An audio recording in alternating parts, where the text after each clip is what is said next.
Warm welcome to the City Football Academy for our exclusive live coverage of City's under-18s. The young Blues sit top of the under-18 table and are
the flag's up.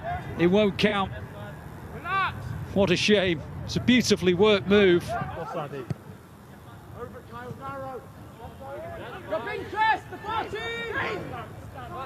And here they are looking for a fourth and getting a fourth.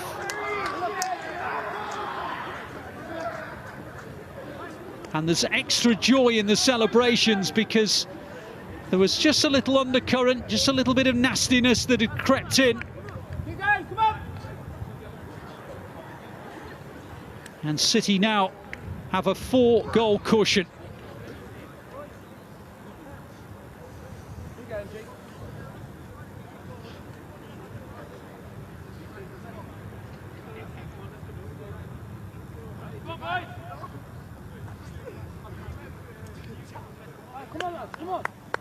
It was the substitute Farid Alpha Ruprecht who scored it. It's a good ball. Alpha Ruprecht round the back. Oboado, 5. Second for him. And a 5th for the Blues. Another well-worked move as well, you have to say. Well, I mentioned after that red card, City might want to go on and get more goals because you never know how significant goal difference may prove to be in the final reckoning. Well, they've now added 2 more since that red card. And City lead by 5 goals to 0. Simpson Puzet. Well, that is about as comprehensive as you can be. City strengthening their grip at the top of the under-18 Premier League North. Just 1 goal in the first half, Joel Ndala, after he was slipped through by O'Reilly.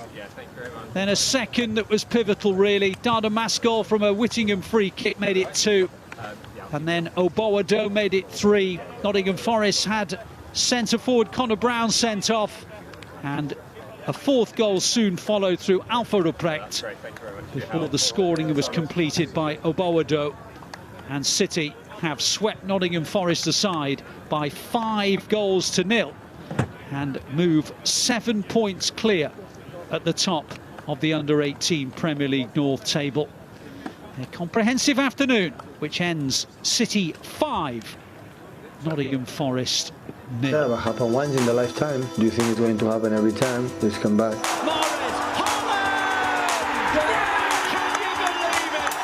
Yeah, it's normal, Kevin De Bruyne, isn't it? It's nothing exceptional, but he just is exceptional, the fact that he's maintained this level. Very, very demanding tonight. Thoughts there of Andy Morrison. He'll be alongside me.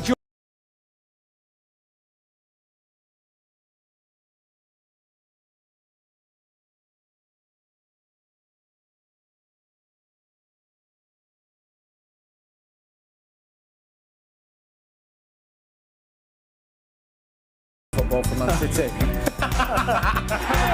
Alvarez, City back in the game. Haaland! To the area goes Mahrez and scores! He's onto it. Mahrez! An assist for Ederson. A second goal for Mahrez. And Spurs are beaten. A very good afternoon, happy Sunday. My name is Cel Spellman. Such a joy to be back with you for our home game as we welcome Wolves to the Etihad Stadium. Before we get into the show, we want to wish you a big, happy Chinese New Year. I believe it is the year of the rabbit. May that year bring you all the good things and more from us all at Manchester City. And we bring you good things in the form of Mr. Paul Dickov and Shaun Goater. Good afternoon, gents. Happy Sunday. We welcome Lopetegui's Wolves, Paul. They've come off the back of that FA Cup defeat. Only lost once, though, in the Premier League since his takeover. What sort of Wolves team do you think Pep's going to be expecting at the Etihad today? Super organised. Yeah. Bit more attacking threat as well, you know. He's well known for playing attacking football. And obviously him and Pep have got a bit of history together, which we're going to go through a bit later on. But no, a good team, and he's got players like Traoré playing again, Jimenez, you know, so they'll be dangerous. But you know, after the second half the other night, I'm still buzzing from that and looking forward to seeing that from the start today. Yeah, same. Hopefully we'll be getting lots of goals today, Shaun. There was some interesting post-match comments from Pep Guardiola. We're gonna go into that a little bit later on in the show, of course. But just wondered, he's hoping for a reaction today, isn't he, Pep? Yes, I think he will get a reaction. I think certainly from the fans in particular, in regards to the players, he got the reaction he wanted in the second half, and I think we'll see a reaction from the start in terms of friendly players. I think they'll just continue on with their form. Yeah. So really looking forward to, again, starting the game really well, and I think it's just going to be as loud as we've ever heard it today. Yeah, that's what we'll be hoping for indeed. Well, let us bring you our starting 11 as chosen by Pep. Here's the team he thinks is going to put goals past Wolves and get 3 points. Remember,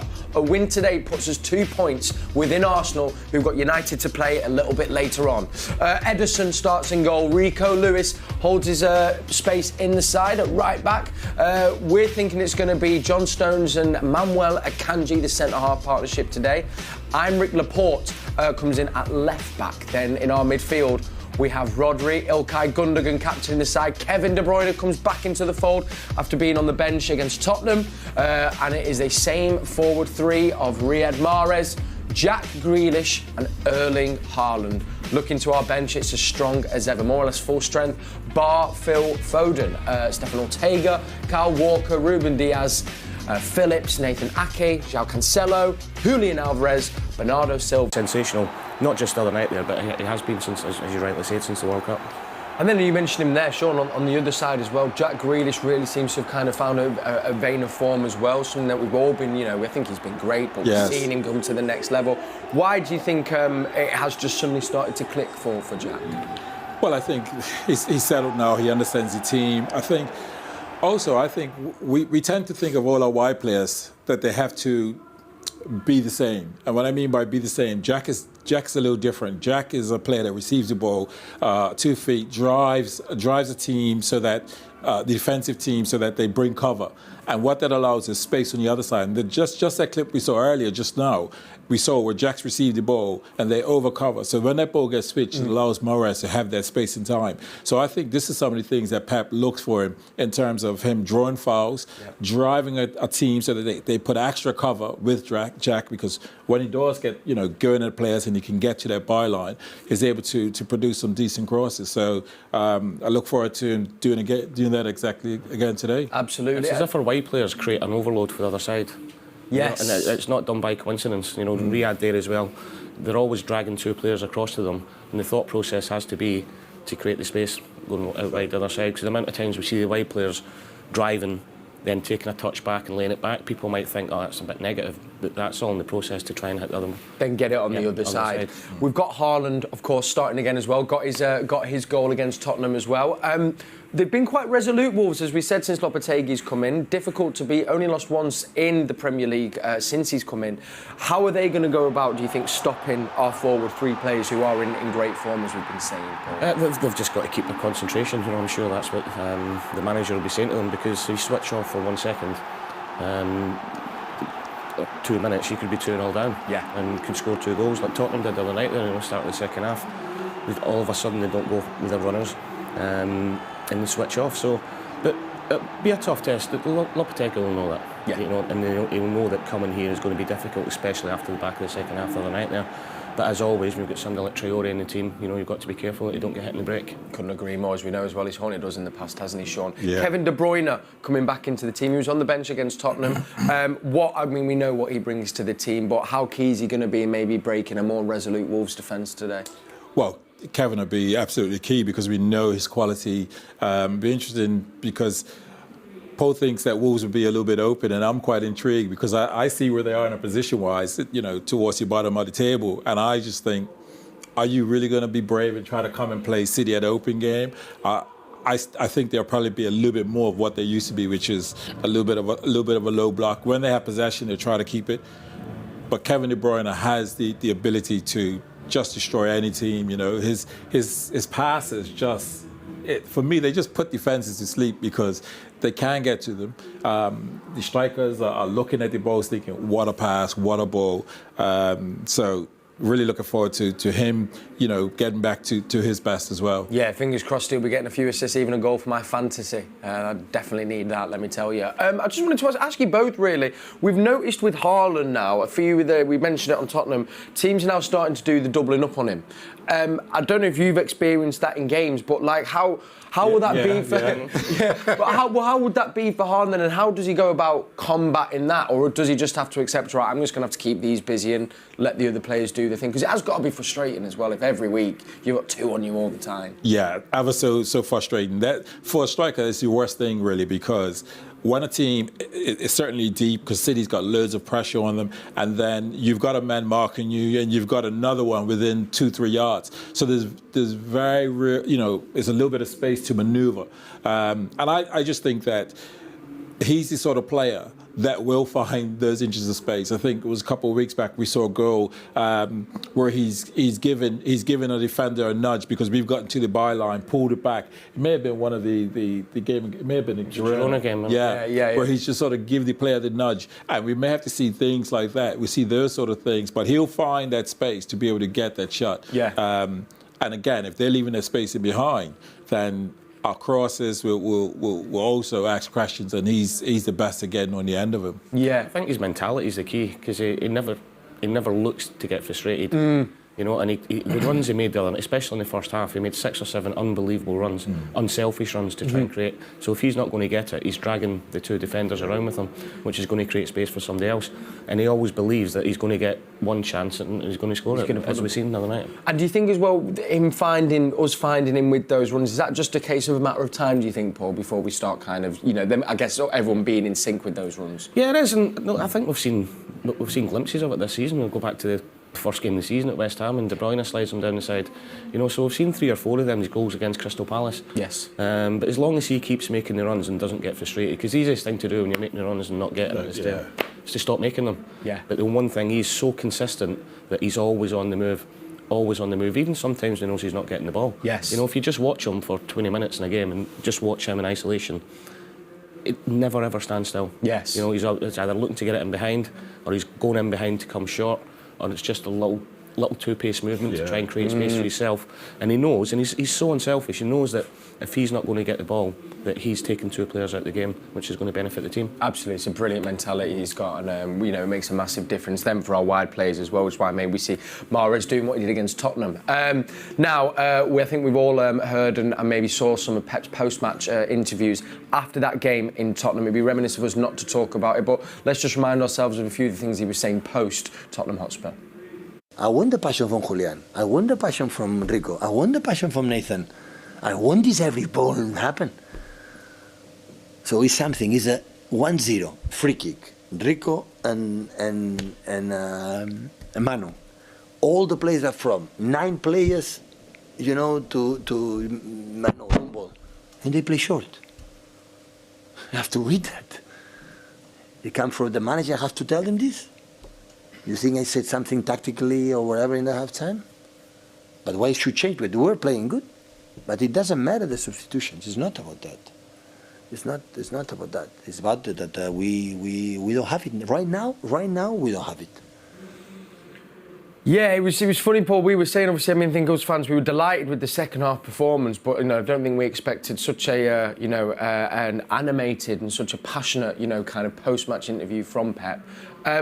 Let's begin. What is his thinking behind that? And I guess he was asking for more passion from the players and the fans. It's in 2 parts. First of all, do you agree with what he said? Do you think there's some truth in it? I think he's been super clever.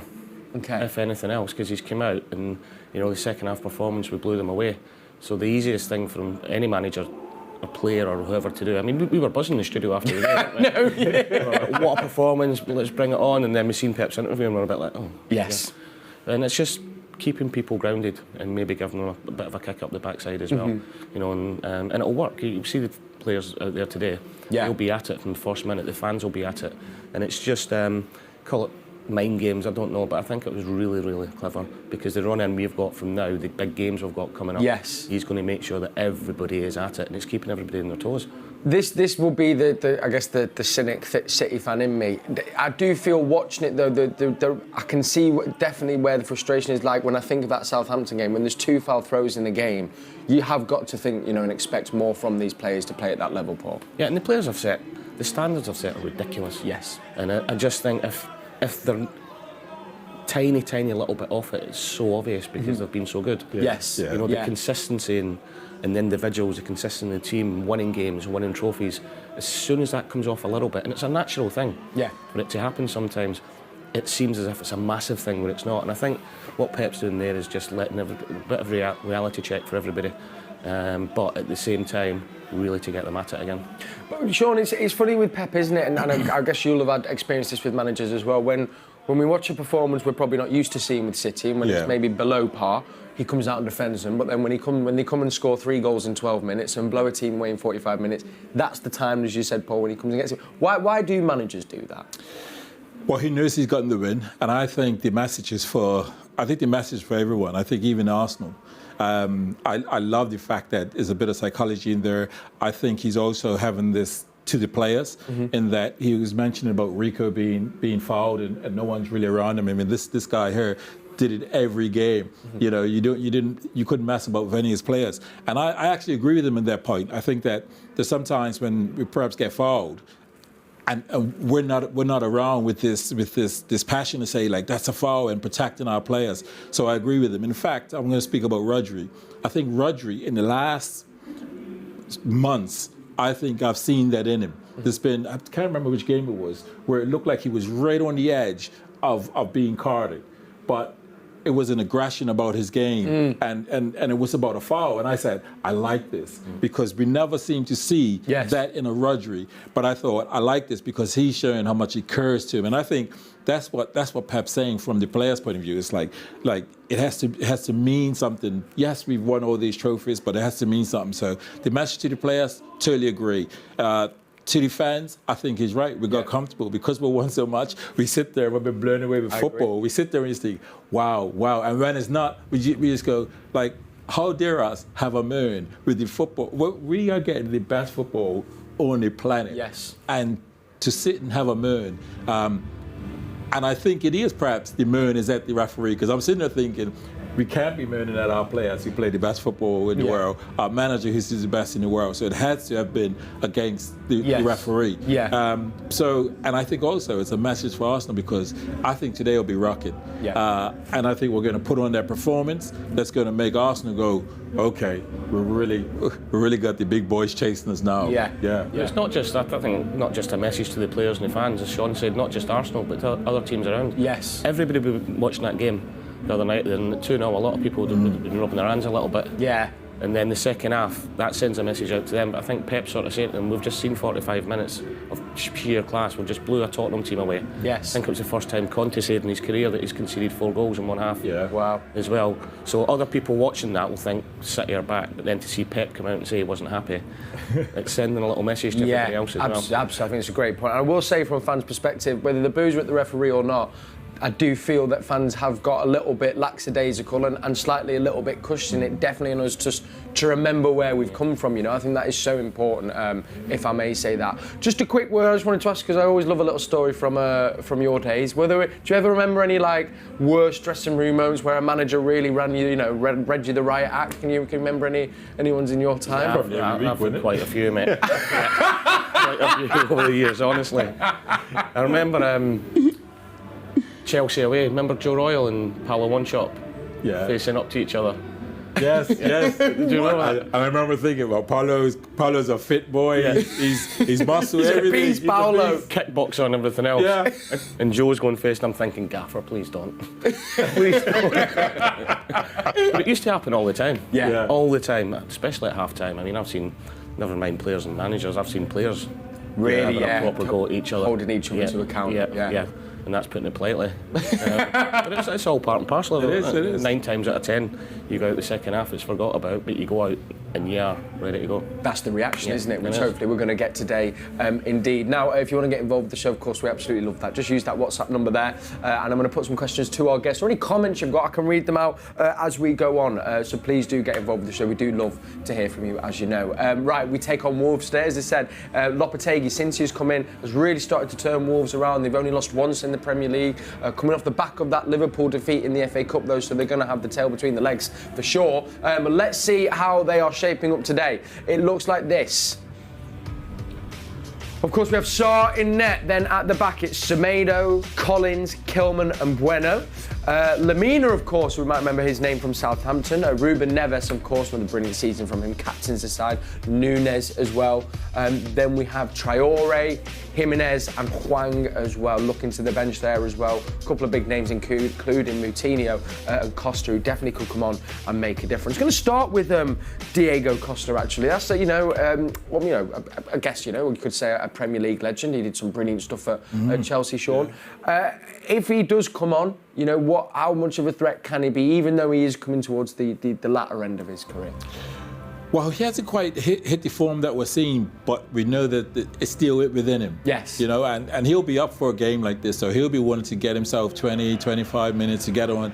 But his presence, he has this eye for goal, and you see this is, a time when he was so informed. Defenses were frightened of him because he was powerful, strong, intelligent, good technique. There, he's running in behind, brings it back.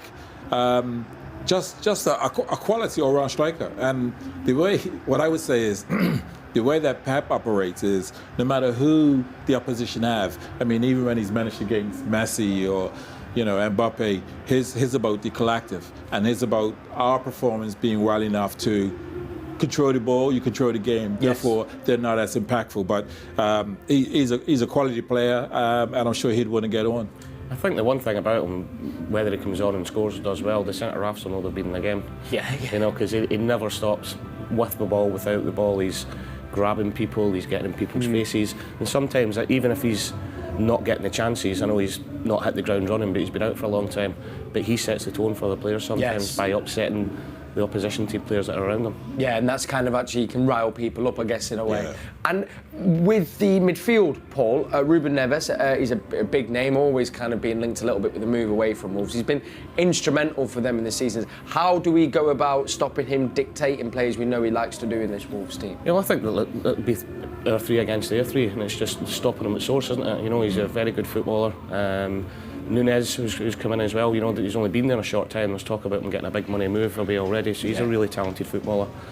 And obviously Lamina, who we know, who's at Southampton, I think he was, so he knows the Premier League. So they've got a really good team, Wolves, and just be interesting. I know Sean says he thinks they might sit back a little bit today, but the manager, when they brought the manager in, it was with a view of them being more attacking, because the previous managers had obviously been more defensive. The fans weren't happy. I don't think the board were happy. So it'll be interesting to see how he sets up today. How has he changed this Wolves team? Why is this a different proposition to maybe what we'd be playing before Lopetegui come in? What is it that he's done to this Wolves 11? Well, as Paul said, they're trying to be more offensive, and I think certainly in times gone by with Wolves, they were quite happy for you to have the ball, have 30-35% of possession, but they're thinking if we can create 5 or 6 good chances, they're happy with that.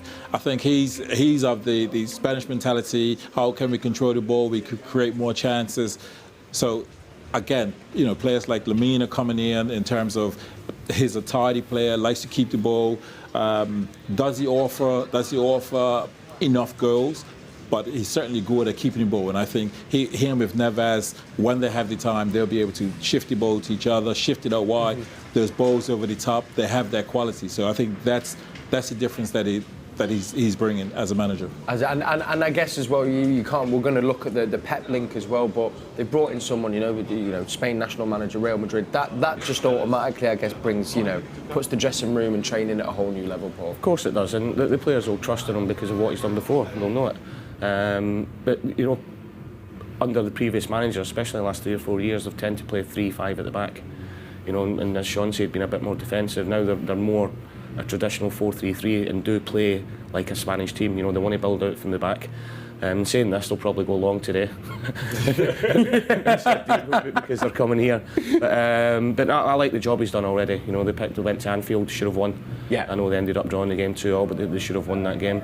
Won the last Premier League game. I know they weren't that great against Liverpool the other night there, but there's definitely been a shift in how they play since he's come in. Well, you mentioned his name at the start of the show, and we can't not mention him because he's haunted City in the past. If we remember in that 1920 season, Adama Traore, an unbelievable specimen of an athlete. Sometimes blows hot and cold, but always a threat, and has been a thorn in our side before. Yes, and when I look at their front players, even the lad, Hechan, pace, Traore, pace. For me, he's entertaining because he sort of doesn't fit the model when you look at him. You don't know what you're going to get. You don't know what you're going to get. But you look at him and you think, he spends more time in the gym than he actually does in the football field. But he's come here and he's put on some really good performances. And he's one of those that once he gets in his stride running, you cannot catch him. But you look at him and you just think, I see muscles, but how is he running across players like Mbappe, like Messi? Because of his pace. Yes.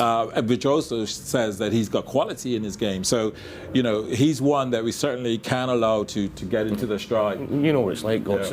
He'll, after what he's done to us here before, he'll be really up for this today. Oh, yeah.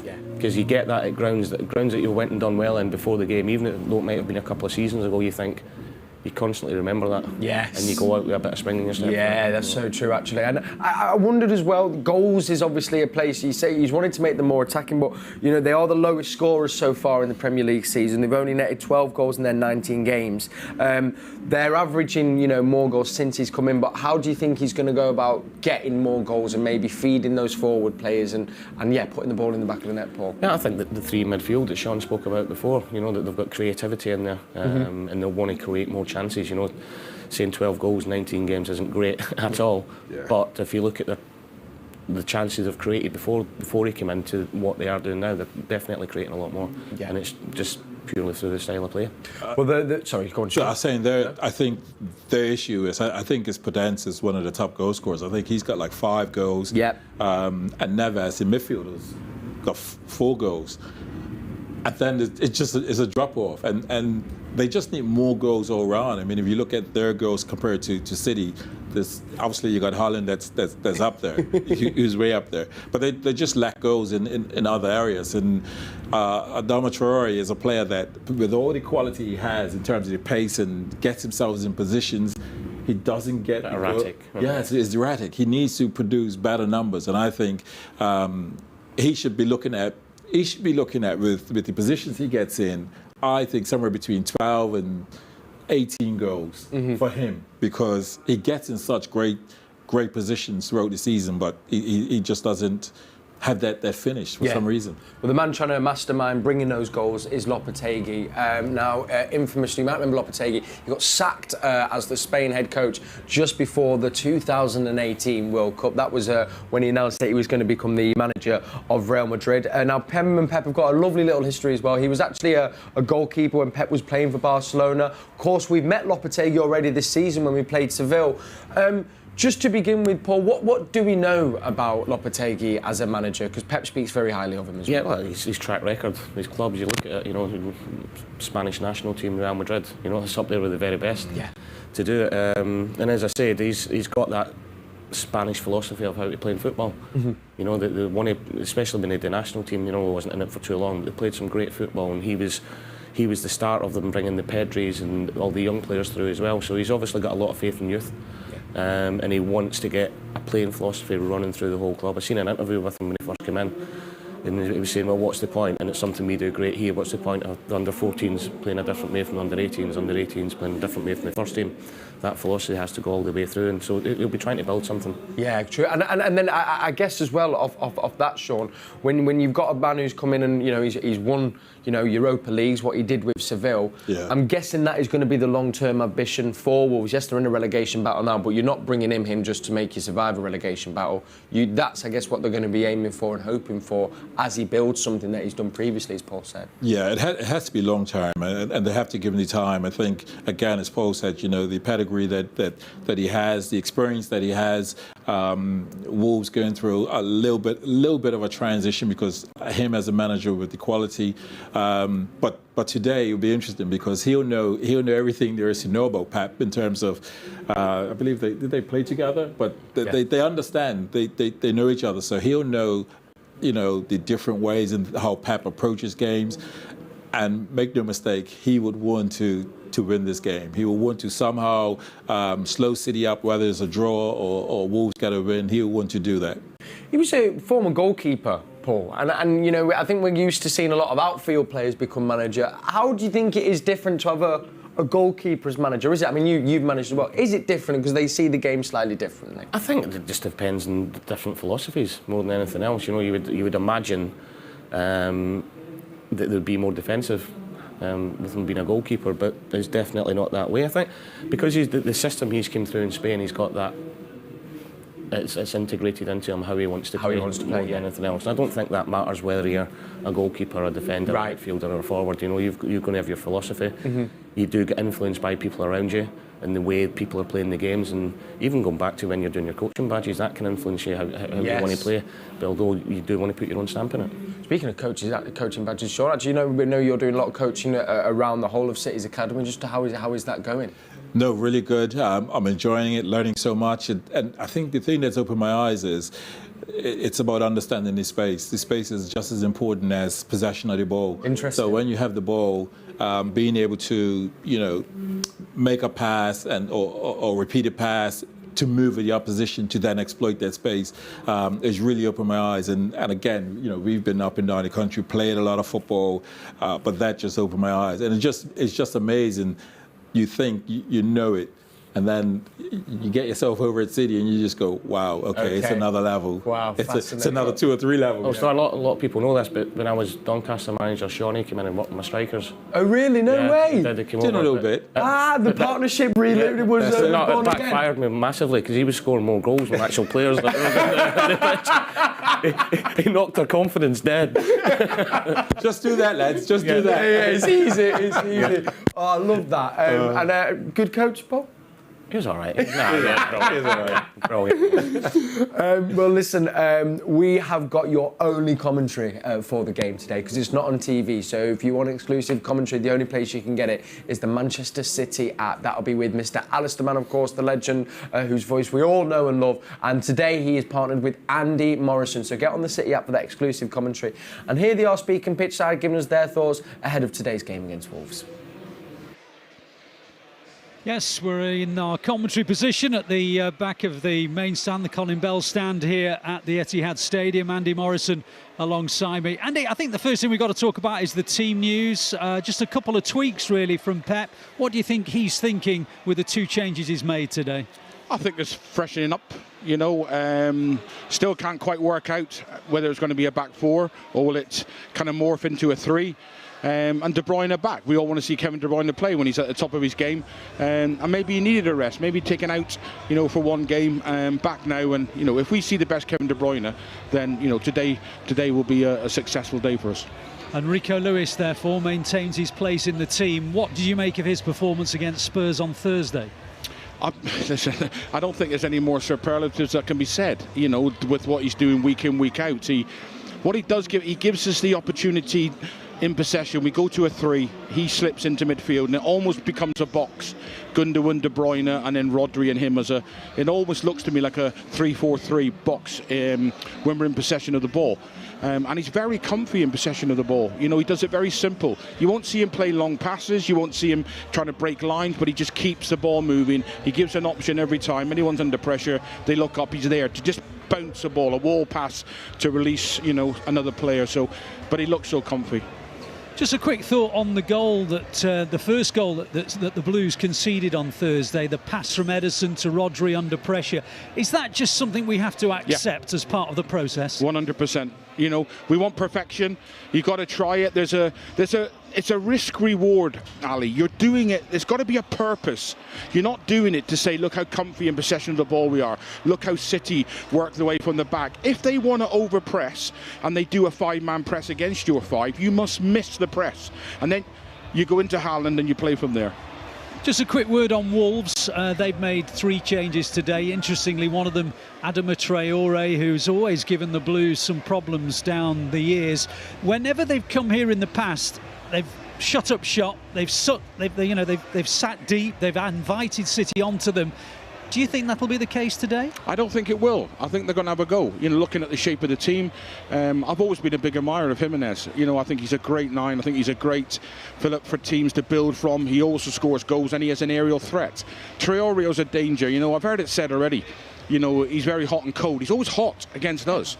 He's always at it. But the reason he's so effective against us is there's always space behind our back 4. There's always areas for him to break into on the counter-attack. And that is one place where we're maybe slightly vulnerable, is on that turnover, when we don't get the original build-up play correct. Okay, the thoughts there of Andy Morrison. Don't forget to download the app. Myself and Andy will be bringing you the commentary this afternoon. Remember, there is no live coverage today, so you know where to come. Let's go back to Kel. Thank you very much to Alistair Mann and Andy Morrison. As I say, exclusive commentary. The only place you can get commentary for today's game is on the Manchester City app. Now, as we know, this show is all for you and about you, and we love getting you involved in it. And you can do that through our WhatsApp number. Some great questions coming in. Begin with this first one here from Ian. Sean says, can you ask Sean and Paul, does a half-time hairdryer work? Does it work? It does if you're the one that's playing bad. You go, okay, Gaffer. Okay. I'll go sort my game out. I think if it's... Give it from a manager's perspective as well.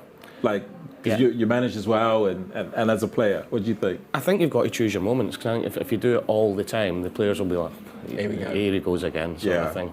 And I think I was at an LMA thing quite a few years ago when I was managing, and Sir Alex was talking at it, and he used to pick his games beforehand, wow, regardless of the result. No way. Yeah, just to keep the players on his toes. So even if they won 3-0 or something, he'll still go in. He would pick his games prior. That it was regardless of the performance. So even if they'd maybe even played the best 45 minutes in that game, that'd be the game. And he said sometimes that would be the best time to do it. Yeah, okay. No, it was quite interesting because Pep similarly did it straight after an amazing 45. Exactly. But I remember I lost it properly once at half-time. We're playing Exeter away, and I booted the skip. And I'd actually broke my toe. but I couldn't let the players know. Just show face. So I'm there and I'm thinking... and I'm walking around the change room trying not to limp. So good. In the end, you just get out there and sort it out. That's it. Start stripping up yourself, isn't it? I really like this question from Jake, and actually I think this is something that I've seen people speaking about across social media. It says, hope you're well, gents. Do you think Pep knows his best 11 this season? We've not had a lot of consistency other than maybe Ederson, Stones, Rodri and Haaland. And off that, have we missed the steady partnership of Laporte and Diaz? Let's begin with the first part of that question. Do you think he knows? We know he likes a rotation, but he does know his best 11 in form at the moment, Paul? I think he picks his best 11 depending on what game it is. Okay. And it's a team to go out and win the game. And it's not just this season, we've seen it last 5 or 6 seasons. You know, that he always picks a team, whether it's to keep people fresh, whether it's to give them match time, but more importantly, it's a team that's going to go out there and win the game. And I mean, I would hate to be able to say what our best 11 is. Yeah, no. You know, there's just so much quality in the whole squad. And it all, I guess, comes into form as well. But there's an interesting second part, because we have the last few games, and Pep mentioned it, have conceded goals that we shouldn't be conceding. Do you think we've maybe missed that steady partnership of Laporte and Diaz, or just a steady centre-half partnership? Because for me, Stones has been our best centre-half this season so far. Yes, he has. And I think Pep will get those stats. He'll get the stats of which pairing keep the most clean sheets or concede the least, meaning, they've played so many games and only conceded 2 goals. He will get those stats. So I think he will, back to your original question, I think he will know who his best 11 is according to the game. Yeah. And again, if we're playing in the semi-finals of the Champions League, I think he knows who that 11 is. Yeah, okay. I think he knows who that 11 is, if that makes sense. Yeah. But we won't ask the question and try and pick it ourselves. We'll leave that. Oh, no, we have no idea, by the way. No, we'll leave that. That's a great question, that. Thank you to Jake for that. And just a quick one, Paul, from Gaza. He says, after the comeback on Thursday night against Spurs, do you think we will go on a good run now like we do every season? Could this be the turning point? Yeah, I do. And I think I know there's people keep talking about Pep's comments, but I think the feel-good factor of coming back the way they did, yes, will have a huge influence on what goes on today and then the next game. And you know, I'm just waiting, and I'm sure this is the time when we go and win 5, 6, 7, 8, 9, 10 games and really crank up the pressure on the teams in and around us. Yeah, and I guess there's no better time to do it when you look at our run of fixtures at the moment. Big games coming thick and fast. One player who I think is going to be instrumental in making sure we get those wins back-to-back, of course, is our main man, King Kev, Kevin De Bruyne. Now, he is currently 4 off 100 assists to make the 100 club alongside the likes of Rooney, Fabregas, Lampard and Giggs. His last assist came against Manchester United. Now, Sean, I don't need to say how much we love and appreciate this man as one of the best players I've seen in a City shirt. fair to say he's maybe not been quite at the level we know he can be at, but no better time, I guess, to start putting some assists away tonight against Wolves, and what a player he is. Yeah, he's that player that you wouldn't even put it past him to set up for today. Yeah, because when he gets it right, it for me there's no play about it. I mean, his rate of pass, the different parts of the field, like if we look at that, I mean that rate of pass is it's eliminating the whole defense. The defender, the left back can't get to it. It's perfect for Sane. I mean, that is just exceptional. I mean, he does it from different parts of the field, out wide, central, just half space crosses where they're just outside the 18, slightly wideish. His delivery is in terms of his pass is absolutely beautiful. So hoping that he'll be on it. I mean, this one here. What can I say, Paul? Because I got no more words for it. No other player can do that. No. At all. And even, I don't know what it's like saying he's not been at his best. Even the assist against United was fantastic. You know, the little touch to take it past Casemiro, and then a lot of people just rifle that across. It's like a little sand wedge straight onto Jack's head, you know, and he's just a special player, and hopefully, you know, and after the World Cup, I thought the Leeds game away was sensational. Agreed. Just looking at that, that's Varane. I mean, Varane's won everything. And Varane is looking and thinking, that ball's going out. Like, I'm ushering it. He can't get to it, but he's thinking, that ball is out. I think Varane's thinking there's no way he can find Haaland. Yeah. But with the position I'm in, and my body position, Varane is thinking there's no way he can find him there because I've got it covered. And he does. I mean, it's interesting as well. I've chatted to some of the sports science people at City, and I think they also mentioned it in an interview. But when they actually try and look, you know, when you break down body positions and what a body can do physically, they were like, he actually almost defies. You know, where positions that he's in and power he can generate, or like width that he can generate, he shouldn't actually be able to do from certain positions. Like, he's kind of an anomaly in that sense. He is, and that, going back to that United goal again, there's no right with his body position that he should put that ball where he does. Yeah. You know, and his vision is ridiculous. And you know, he had a little bit of a rest last couple of games, so today I'm sure he'll be back firing. The World Cup, I think, probably took its toll as well. You know, everything wasn't great with the Belgians. They played every game, every minute, and then he's came back. And but look, today, there's no doubt he'll be back to the best, and there'll be at least another assist on that. Paul, look, I mean, that just now he done a nutmeg pass from 10 yards into Bernardo Silva. That's with his weak foot. Yeah, that's with his left foot. Yeah. The delivery is frightening. Delivery. But he's such an influence on the team as well. You know, we keep talking, Kel, about how we're seeing all these wonderful assists and only 4 away already. But his work rate without the ball is sensational. You know, he works ever so hard. A little bit. You know, we spoke about Bernardo Silva in recent times. When things aren't going well, dragging the team through, he does. Yeah, he does. He gets the game by the scruff of the neck. Yes, and he drags his teammates all the way through. You see, and I love it when you see him do like that kind of pressing run that he does. You know, he definitely leads from the front. You know, and also it's important to point out there. You've probably been looking at that assist list. And I mean, I can see him definitely getting at least to number 2 there. I mean, I think you got Giggs there on 162, which is a lot. There's no saying a few more seasons he could do it. But it's important to point out, Sean, he's done that in so many fewer games than all of those players, which I guess puts him in a different league. And that's what this stat doesn't highlight. The much less games that he's produced it in, and this is the quality that he possesses. And I could see him again today delivering, you know, a beautiful cross or through pass, because he is that way, and he knows that this is him as well. He keeps the ball, can hit diagonals, but his quality in that final third, to be able to find a player, phenomenal. I've never seen anything like it. No, I agree. Look, all-round game as well. I think he's absolutely brilliant. We know how much we love, adore, and appreciate him.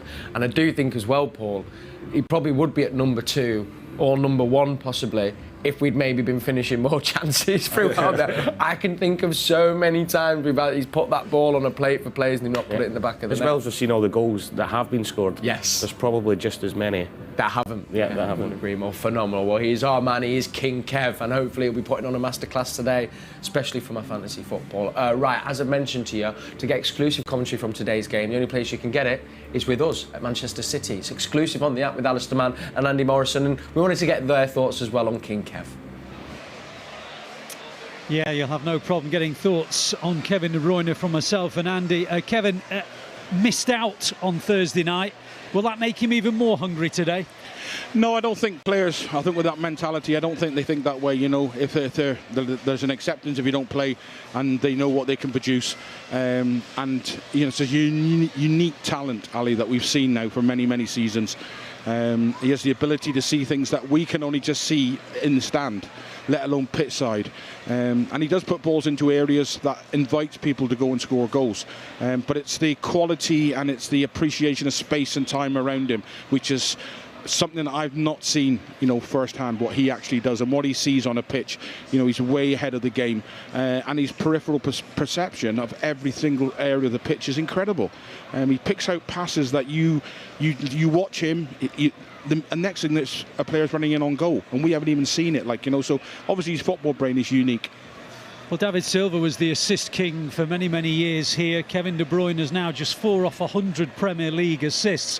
What is it about him that marks him out as being such an exceptional talent in terms of his ability to create chances? I just think you've just said the word. I think it's talent. You know, it's one of those players that come along in a generation, you know, and I know we always wax lyrical about our own players, Ali, but this is across the stratosphere. Every single person who knows football, understands football, talk about Kevin De Bruyne. All I got on Thursday night was, why is De Bruyne not playing from friends? Telling him why. Everybody knows what a unique talent he is, and he can do things that other players can't do. You know, and we've spoken about the great players over the years who do have something extra, and he has that extra, that X factor, whatever you want to call it. It's unique. Just a quick thought before we leave Thursday night altogether. Pep Guardiola was intriguing in his post-match comments. He was talking about almost a feeling that City were too comfortable, that because they've had so much success, it's, well, we've had all that success. He's very keen to stress that that's in the past. What did you make of his comments? Yeah, it was great. I loved it. It was real. It was real, and for me, that's what we want, you know. He's very, very clever in how he does things, Ali. You know, there's a message to everyone, and the players have got to take on board what he said. When you think about today's game and the way Wolves have played under Lopetegui in the few weeks we've seen it, what's your gut feeling telling you about the way this is going to go? I like it. I really feel confident. You know, I'm not a confident person. I always go into a game, you know that, Ali, but I've got a good feeling today. The setup, the atmosphere, the reaction in the second half, and I feel it's, you know, the game's there for us to go and show how good we are. Well, the thoughts there of Andy Morrison. Myself and Andy will be bringing you full exclusive 90-minute commentary on the game. Make sure you download the app. You will not regret it. Let's go back to Kel. I can vouch for that. You won't regret it indeed. Thank you, Alistair. Thank you, Andy Morrison. We've just been watching the lads behind us here. They've been, oh my goodness, putting some shooting practice. And you said it, but I've just watched another goal that Mahrez has put in. It's ridiculous. It's a joke, isn't it? All of them. Jack Grealish, De Bruyne, Haaland. And Mahrez is just, I don't think he's missed one in the warm-up. No. But in saying that, we were saying that about with warm-ups where we've scored every single one, then had an absolute stinker. So, yeah. Was it Gary Lineker who says that he would never shoot on, I think he'd never shoot on goal in the warm-up. I think it was Gary Lineker that said that. Yeah, because he said if it goes, he didn't want to take one away from going in the game, I think. Yeah, when I was at Blackburn, Mark Hughes wouldn't let us do shooting on a Thursday and a Friday before the game. Really? Which used to drive me mad. I used to try, but his thought process behind it was he wanted us hungry. Yeah, he would starve us. If I shot a goal, so he would starve us Thursday, Friday. And then we'd go out there hungry on the Saturday. I remember on the other side of it as well, and I think this is very David James, but I remember him saying that he wouldn't like having balls in the net. because he just thought he just didn't want to see it in there or be in his side. I know, I used to keep rolling. Of course you did. Of course. Michael was a bit like that. He was Really? shooting, and he didn't like balls in the net. Every now and again, he would just get it, and he would just boot it on the other end of the field, especially if you chipped him. Yeah. Oh, he did. Oh gosh, I couldn't imagine if you'd chipped him. Did you chip him, Sean, as well? Did you like a little dink? No, I didn't have a chip him. I stuck to my lane. Just a Try quick, to get in the you corners. know, I'm probably digressing from the show, but what was it like when Schmeichel came in? I mean, what did he bring? What was he like? Oh, for me, because we had David Seaman as well. Of course. Yeah. Big man. So for me, I thought I could see he was head and shoulders the best. Wow. Yeah, and it was weird because it was the first time you being like I don't know 5v5, 6v6, and he would make a save and he would look one direction and you'd be on the opposite side and he'll fling it at you and you're thinking, hold on, he's not even looking at me. He was the first keeper to do that in a game. So basically, he was one of those that if you're on the field, to always be alert. Yeah, like I learned that from him instantly. Yeah. But it was amazing because no other keeper did that, you know. But they'll be, you know, they looked at you, they threw it to you. But he was like, look and go, fling it at you, and you're like, he's not looking at me. The ball's coming at you, thinking, oh, okay. But yeah, for me, it was quality. Class. Yeah, it was quality. Let's turn our attention now to our women's team, of course, who've been putting a brilliant run of form together. They just seem to be getting better, and week after week, making that push there, of course, to try and get in towards the top three in the WSL. They were welcoming a very strong Aston Villa side to the Academy Stadium, of course, as well, who was also, they were pushing for that top three, top two. But what a day it was for Dana Castellanos. You can see her there, and she got her first debut goal for Manchester City in the WSL. It was a beautiful, well-worked move, rounded off by the Venezuelan Bunny Shaw as well with the assist. It was a free-flowing game, and then Villa did come back with an equaliser. So it puts Villa fourth in the table, and it cuts the gap to Arsenal to 2 points, however, with an extra game played.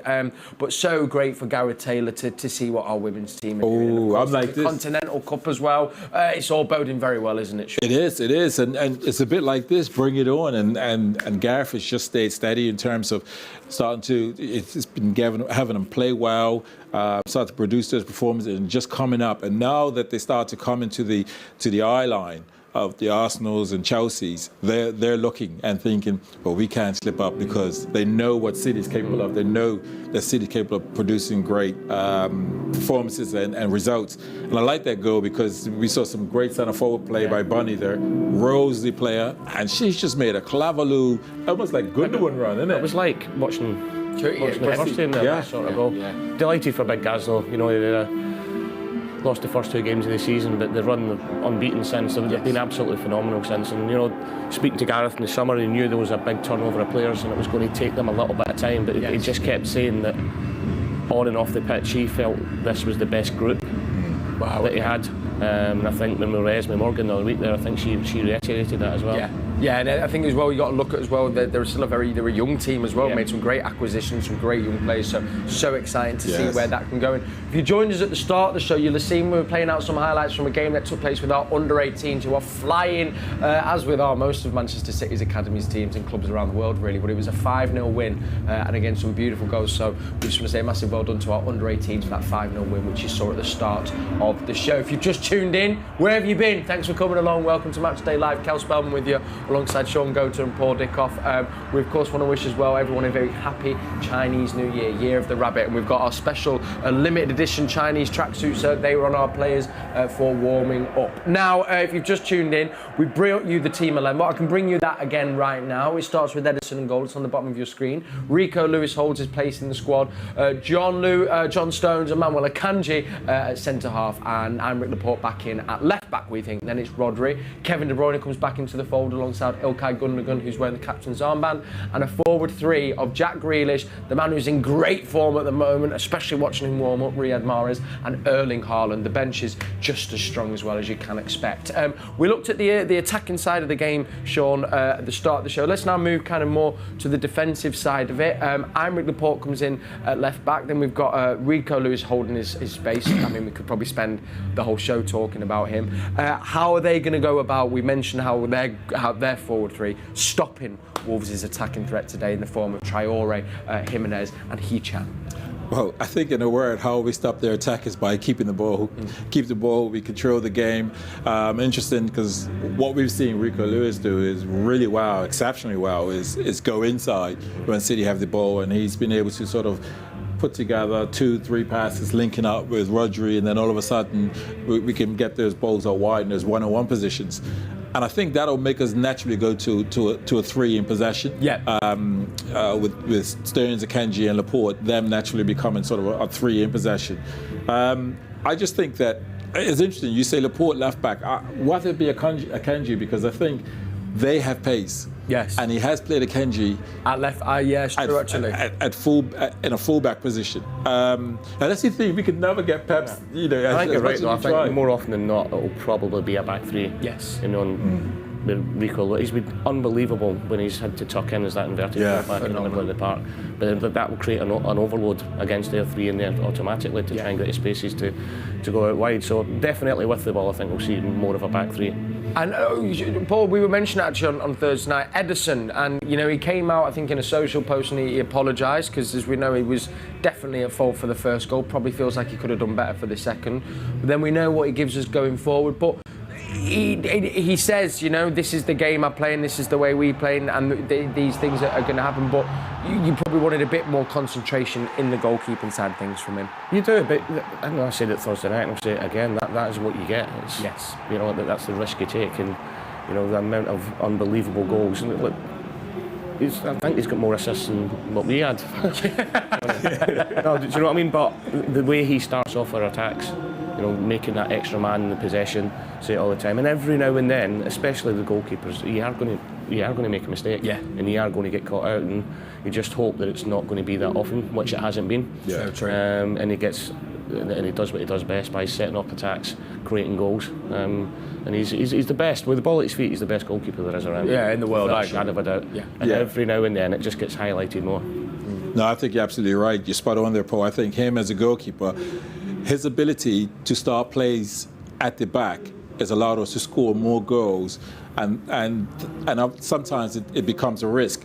But I think Pep's quite happy to say we'll concede maybe 3-4 goals throughout the season through playing out the back, if that.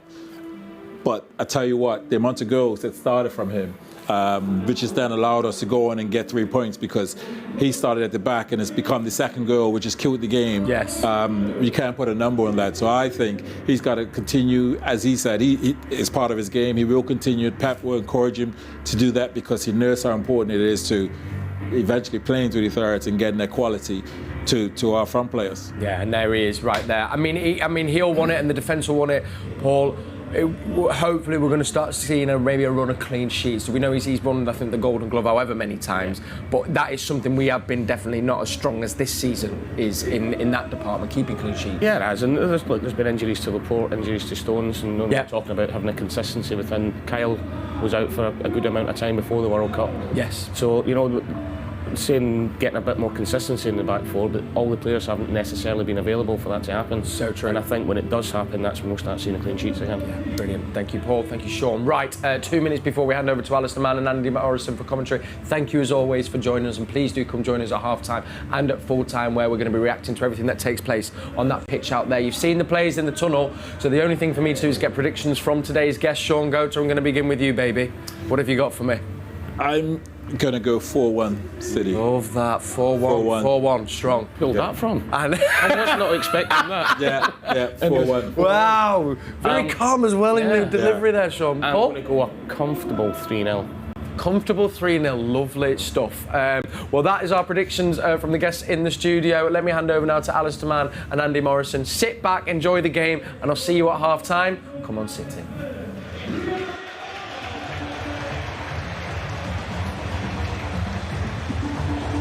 Thank you, Kel. Welcome to the Etihad Stadium on a bitterly cold January afternoon. Mind you, what else would it be in Manchester at this time of year? The players are in the tunnel, awaiting the instruction from the referee to make